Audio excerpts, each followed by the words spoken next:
নমস্কার বন্ধুরা, welcome to our Bong kitchen. Rathyatra চলে এসছে আর আমরা সবাই জানি Puri special recipe, Puri special প্রসাদ হচ্ছে খাজা। জগন্নাথ দেবের যেটা কাজে প্রসাদ চড়ানো হয়, তো সেই খাজাটাই আজকে আমরা বানাবো। কিন্তু আমি সেম মিশ্রণ দিয়ে 3 টাইপের শেপের খাজা বানিয়ে দেখাবো। একটা ভিডিও দেখলে আপনাকে আর কোনো ভিডিও দেখার দরকার পড়বে না। এই ভিডিওটা দেখে নিন, প্রথম থেকে শেষ অবধি দেখবেন, প্রত্যেকটা ট্রিক্স ফলো করবেন, তাহলে আপনারা মুচমুচে খাজা বানাতে পারবেন। তো আশা করি রেসিপিটা আপনাদের ভালো লাগবে। ভালো লাগলে লাইক, শেয়ার, সাবস্ক্রাইব করতে ভুলবেন না। তো চলুন রেসিপিটা বানিয়ে নেওয়া যাক।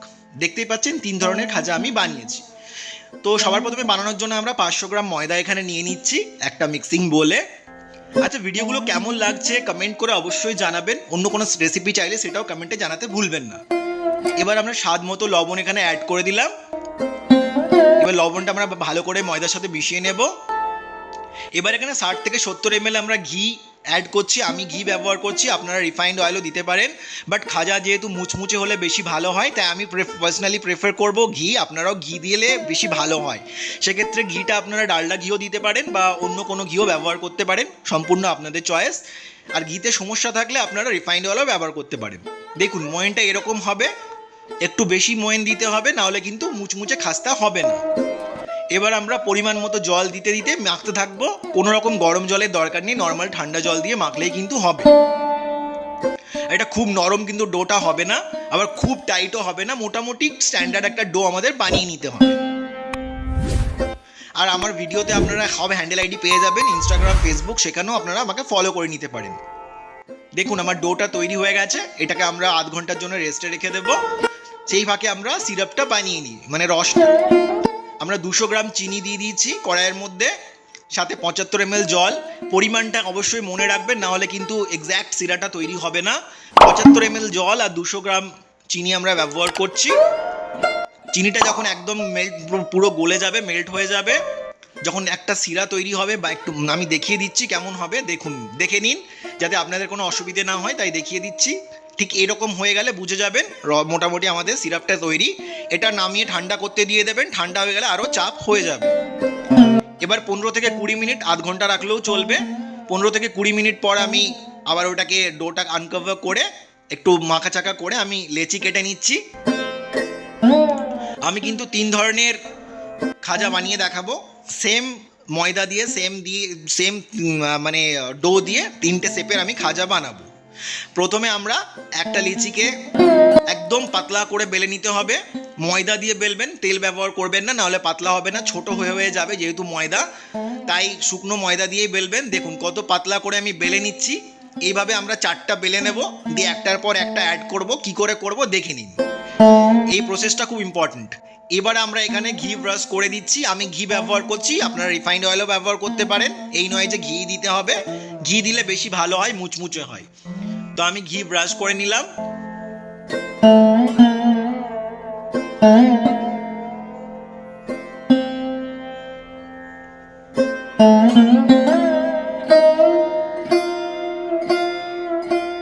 এবার আমরা তার উপরে ময়দা ছড়িয়ে দিচ্ছি,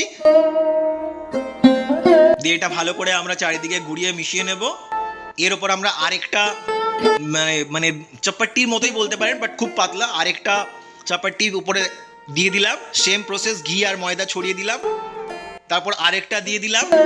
এইভাবে 4টে দিয়ে আমরা মানে 4টে দিয়ে রোল করব, রোলের মতো বানাবো। এটা 4 নাম্বার। এর উপরে আবার আমরা ঘি আর ময়দা ছড়িয়ে দেব, ঘি ব্রাশ করে ময়দা দিয়ে দিলাম। এবার রোল করে নেব, যেমন আমরা এগ রোল বা যে নর্মাল যেরকম টাইপের রোল হয়, বাট এটা একটু টাইট করে করবেন, ঢিলে করবেন না। এগ রোল যেমন ঢিলে হয়, ঢিলে করবেন না, একটু চেপে চেপে টাইট করে করবেন, নাহলে কিন্তু খুলে যাবে যখন ফ্রাই করবেন তখন। আর ঠিক যে জয়েন্টটা আছে সেখানটা ভালো করে চেপে দেবেন যাতে খুলে না যায়। দেখুন এটা হয়ে গেছে। এবার এটাকে আমরা ছুরি দিয়ে কেটে নেব। আমি কিন্তু 3টে শেপের খাজা বানিয়ে দেখাবো। এই 3টে শেপের খাজা একটা ভিডিওতেই পাচ্ছেন, তাই এই ভিডিওটা পুরোপুরি দেখে নিন, আপনাদের আর কোনো ভিডিও দেখার দরকার পড়বে না। আর ভিডিও ভালো লাগলে সাবস্ক্রাইব করে পাশে থাকবেন। ধন্যবাদ। দেখে নিন কি সুন্দর হয়ে গেছে, দেখতেই পাচ্ছেন। আমরা কেটে নিয়েছি, এবার এটাকে বেলে নিতে হবে লম্বা লম্বি করে। খুব বেশি চাপ দেওয়ার দরকার নেই, একটু হালকা আলতো হাতে বেলে নিলেই চলবে। এভাবে আমরা সবগুলোই বেলে রেডি করে নেব।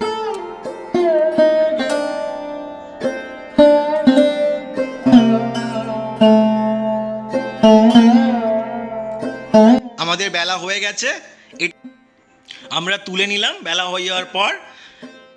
এবার আমরা আরেকটা শেপের খাজা বানাবো। এটা একটু অন্য ধরনের, ভালো করে দেখুন, স্টেপটা ফলো করুন, তাহলে আপনারাও বানাতে পারবেন। এটাও প্রথমে একদম পাতলা করে বেলে নিতে হবে, এটা একটা একটা লেচি দিয়েই হবে। এবার একটা ছুরির সাইডে চারিদিকটা কেটে নেবেন, স্কোয়ার শেপ দিয়ে দেবেন, একটা স্কোয়ার বা রেক্টেঙ্গেল যেটাই হোক একটা শেপ দিয়ে দেবেন। এবার ওপর আর নিচে একটু ছেড়ে ছেড়ে মাঝ বরাবর এমনি এমনি করে লম্বা লম্বা দাগ কাটার মতো করে কেটে দিতে হবে, চিড়ে দিতে হবে। দেখতেই পাচ্ছেন ওপর আর নিচে আমি একটু ছেড়ে রেখেছি। এই খাজাটা কিন্তু খুব মুচমুচে হয় খেতে। এবার একটা সাইড থেকেও একদম তুলে নিয়ে গিয়ে আরেকটা সাইডে লাগিয়ে দেবেন, দিয়ে ভালো করে ওই দুটোকে জয়েন্ট করে চেপে ধরে ওটাকে রোল করে ঘুরিয়ে নেবেন। দেখতেই পাচ্ছেন অনেকটা ঝাড়বাতির মতো হলো। এইবার দেখে নিন, মাছটা একটু ফাঁক করবেন, ওপর দিক থেকে ওটাকে ঠেলে উপরের দিকে তুলে নেবেন। ব্যাস, আমাদের একটা অন্য শেপের খাজা তৈরি। এরকম খাজাও আমি 4টা বানিয়ে আপনাদের দেখাচ্ছি। এটা 4টে লই দিয়ে 4টা হবে, এটা একটা লেচি দিয়ে কিন্তু একটাই হয়, এটা ওই রকম শেপের হয় না। এবার আমরা গোল খাজাটা বানিয়ে আপনাদের দেখাচ্ছি। সেম ভাবে 4টে লেচি আমরা বেলে ওপরে ওপরে দিয়ে দিলাম, দিয়ে রোল করে নিলাম। এটা কিন্তু গোল শেপের হবে, দিয়ে আমরা কেটে নিচ্ছি। নর্মাল একটা অথেন্টিক খাজা দেখিয়ে দিয়েছি, আর একটা লম্বা খাজা দেখিয়ে দিয়েছি যেটা খাঁজ কাটা কাটা মুচমুচে দেখতে খুব সুন্দর। এইবারে গোল খাজাটা দেখাচ্ছি। দেখুন, এবারে এটাকে একটু হালকা করে গোল শেপ দিয়ে দেবেন, দিয়ে রোলিং পিনের সাহায্যে আস্তে করে আলতো হতে বেলে নেবেন।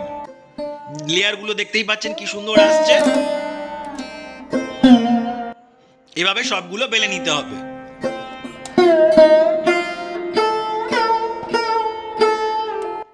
সব রেডি। এবার আমরা প্রথমে যেটা অথেন্টিক খাজা সেই খাজাটা ভেজে নেব। তেলটা একদম বেশি হিট করা চলবে না, মাথায় রাখবেন। তেল একদম ঠান্ডাই থাকবে, হালকা গরম হবে। আর পুরো ভাজার প্রসেসটা একদম লো ফ্লেমে হবে, নাহলে কিন্তু কাঁচা থেকে যাবে, ওপরটা লাল হয়ে যাবে, ভেতরটা কাঁচা থেকে যাবে, যেহেতু অনেকগুলো লেয়ার রয়েছে। আর এটা ফ্রাই করতে মোটামুটি 7-8 মিনিট, কখনো কখনো 10 মিনিটও লেগে যায়। তাই লো ফ্লেমে ধীরে ধীরে ধৈর্য ধরে বানাবেন, খেতে ভীষণ সুন্দর হবে, এটা আমার গ্যারেন্টি। তাই ভালো করে বানান, খেয়ে দেখুন। আর ভিডিওটা যদি ভালো লাগে লাইক শেয়ার করে পাশে থাকুন। দেখুন, একটাই ভিডিও 3 ধরনের খাজা আপনাদের শিখিয়ে দেওয়া হচ্ছে। 3 ধরনের খাজা আপনারা খুব সহজে বাড়িতে বানিয়ে নিতে পারবেন। তাই একটাই ভিডিও দেখুন মন দিয়ে, প্রথম থেকে শেষ অবধি, আপনারা পুরো প্রসেসটা ভালো করে বুঝে যাবেন। দেখুন আস্তে আস্তে এমনি মুচমুচে হচ্ছে, একটা সাইড লাল হচ্ছে, এমনি করে ওলট পালট করতে থাকুন। পুরো প্রসেসটা লো ফ্লেমে হবে। যখন দুদিকটাই ভালো করে লালচে হয়ে যাবে তখন একটু ফ্লেমটা বাড়িয়ে দিতে পারেন, তার আগে কিন্তু বাড়াবেন না। হয়ে গেছে আমাদের মোটামুটি খাজাগুলো ভাজা রেডি। দেখুন একদম গোল্ডেন ব্রাউন কালার চলে এসছে, মুচমুচে হয়ে গেছে। এবারে এগুলো আমরা তুলে প্রথমে রেখে দেবো যাতে এক্সেস অয়েলটা অ্যাবজর্ব হয়ে যায়। আপনারা চাইলে তুলে সরাসরিও রসে দিতে পারেন, কিন্তু আমি চাই যেন একটু তেল, যেটা উপরে যে তেলটা লেগে থাকে গায়ে, সেটা যেন একটু ঝরে যায়। তাই আমি টিস্যু পেপারের মধ্যে প্রথমে এটা তুলে নেব, তারপর রসে ফেলবো বা সিরাপে দেবো। আপনারা আপনাদের পছন্দ মতো করতে পারেন, বাট আমি প্রথমে এটাকে তুলে নিচ্ছি।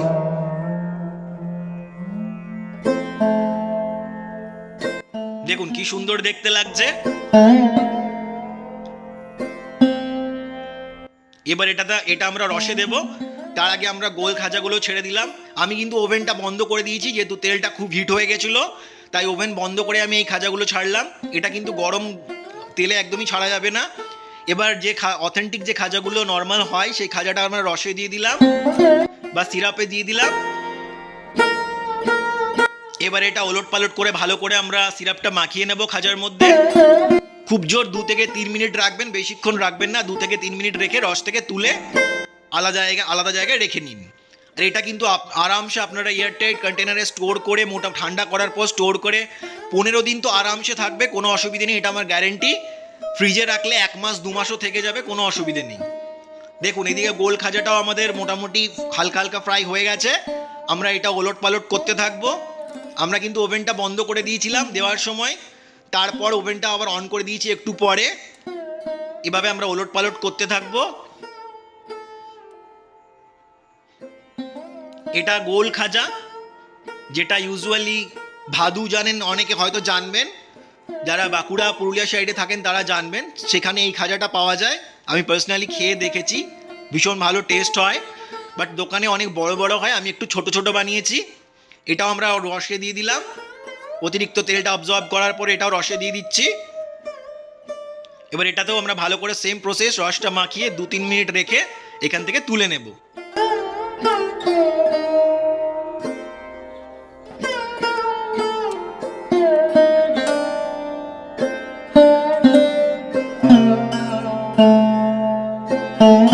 দেখুন আমাদের এগুলো রেডি হয়ে গেছে।